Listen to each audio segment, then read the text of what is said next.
Kita ulang kembali sejumlah berita pilihan dari Bali.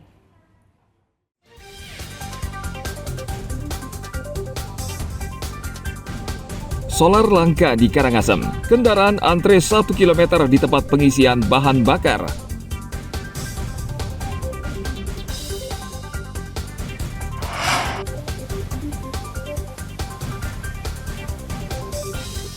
Dua turis Italia jatuh dari tebing di Tabanan, salah satunya tewas.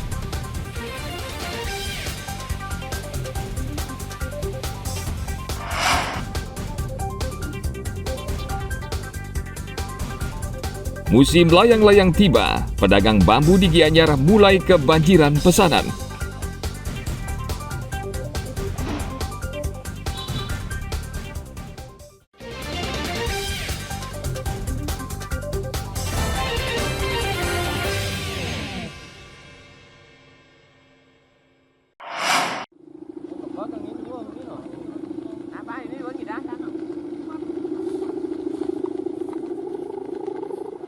Datangnya musim kemarau disertai angin kencang menjadi pertanda musim bermain layang-layang sudah tiba.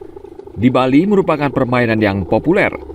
Tidak sedikit orang menghabiskan uang banyak untuk membuat layang-layang berbagai ukuran. Tentu ini peluang bagi pedagang bambu di Desa Belega. Mereka mulai kebanjiran pesanan bambu untuk membuat rangka layang-layang. Batang tengah. Terus layangannya ukuran seberapa? 1,5 meter. Selain bambu bungkulan tuh? Bisa pakai bambu yang ini, yang bisa diraut tuh. Ini buat layang untuk dijual? Enggak. Untuk pakai? Penjual bambu di desa ini hidup mengandalkan bambu untuk membuat kursi dan kerajinan. Namun di saat musim layang-layang tiba, mereka memanfaatkannya untuk penghasilan tambahan. Bambu yang digunakan jenis petung yang tebal dengan serat yang lurus atau bambu buluh yang khusus yang memang pas untuk layang-layang. Harga bambu bervariasi mulai dari Rp5.000 hingga Rp50.000. Total itu isinya 250 batang. Untuk apa aja itu bambu itu? Bambunya khusus layang. Yang dulunya itu bagusnya bambu petung lenyis gitu. Nah, tapi susah carinya sekarang. Dapat bambunya tapi mudah-mudahan. Oke, nomor keren beton. Datang dari mana bambunya? Oke, Sabang. Kalau harganya? Kalau harganya segini ada 35, tanya 3 meter. 3 meter 10, 3 meter 20. Tergantung besarnya gininya. Tergantung lebarnya. Desa Belega memang terkenal sebagai sentra kerajinan kursi bambu. Namun saat musim layang-layang, pedagang bambu justru kebanjiran pesanan. Tentu peluang ini tidak disia-siakan karena memberikan penghasilan tambahan. Bambu Jogja. Tim Liputan melaporkan dari Kabupaten Gianyar.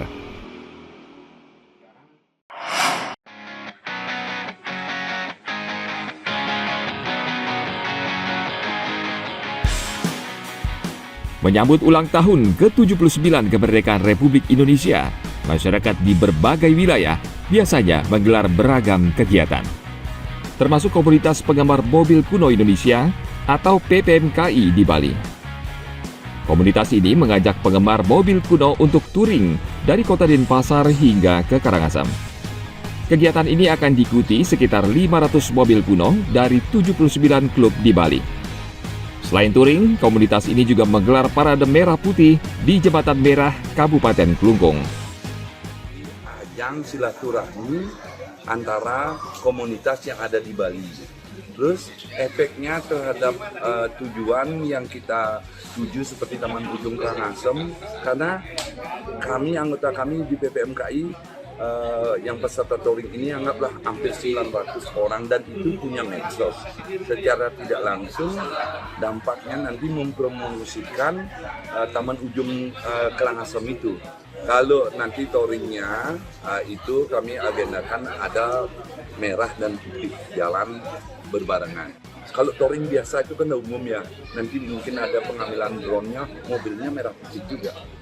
Jadi mobil tua. Jadi pengambilannya nanti di Jembatan Merah itu di samping tadi sudah sampaikan mau ada bersih-bersih, itu yang momen itu yang diambil mobilnya merah dan putih. Diperkirakan jumlah peserta sekitar 1.000 orang. Mereka mengemudikan mobil kuno yang usianya lebih dari setengah abad. Bagaimana komunitas ini akan berdampak buat masyarakat. Makanya setiap komunitas ini kita selalu arahkan melakukan kegiatan sosial di setiap eventnya. Harapannya supaya masyarakat merasakan dampak dari adanya komunitas. Saat ini masih banyak pencinta mobil kuno di Bali. Mereka masih menyimpan dan merawat dengan baik mobil yang pernah jaya di masanya. Sebagian menjadi anggota komunitas penggemar mobil kuno atau PPMKI. Selain hobi dan bernostalgia, komunitas ini juga kerap aktif memberikan bantuan sosial. Ana Agung Gede Agung melaporkan dari Kota Denpasar.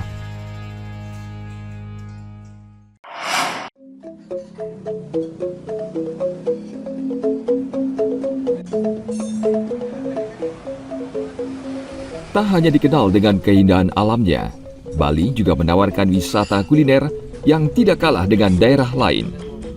Berlibur ke Bali tidak lengkap rasanya jika belum mencoba kuliner nasi sambal bejek khas Belayu. Warung sederhana ini berada di Desa Pekan Belayu, Marga Tabanan. Begitu warung ini dibuka, deretan kursi kayu dan meja langsung dipenuhi pembeli. Menu yang ditawarkan di warung ini sesungguhnya sangat sederhana dan hanya satu jenis, yaitu paket nasi putih, sambal bejek, dan soto ayam. Yang menjadi ciri khas dari kuliner ini tentu saja sambal bejeknya.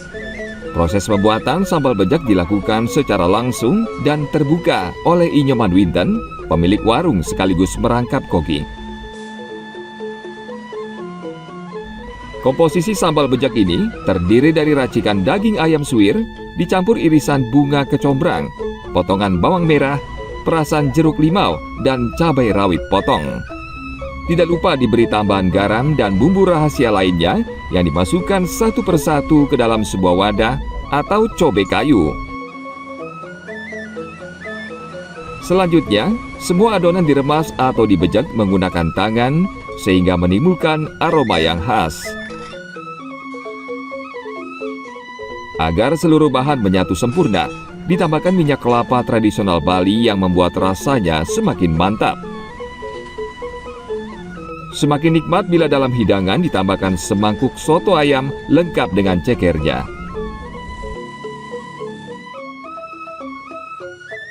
Taburan bawang goreng dan pepes hati ayam juga ditambahkan dalam sepiring nasi putih.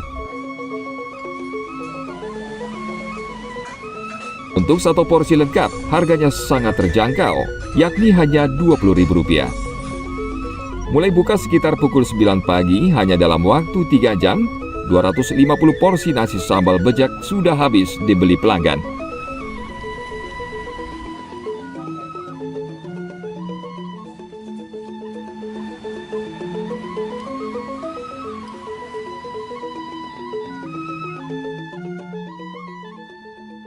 Sambal bejek ini adalah kecombrangnya. Di tempat lain ada sambal mata, cuman dia tuh nggak pakai kecombrang.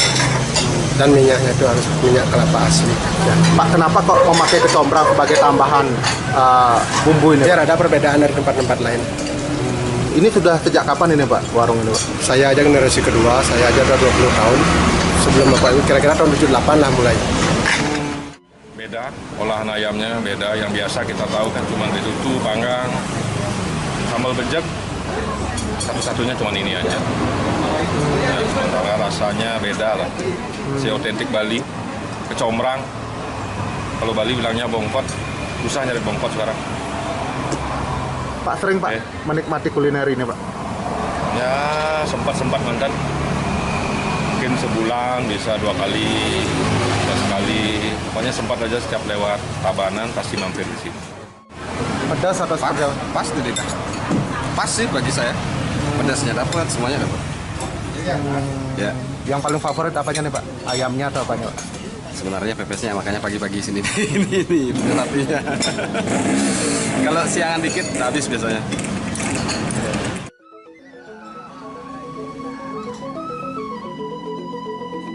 Usaha kuliner ini sebelumnya dirintis oleh orang tua Nyoman Winten sejak tahun 1978.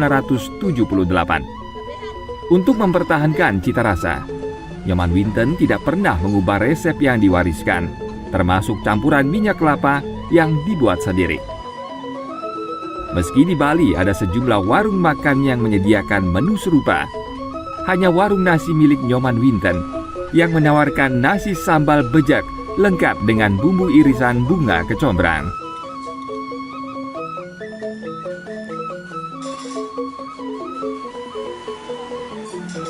Tim Liputan melaporkan dari Tabanan.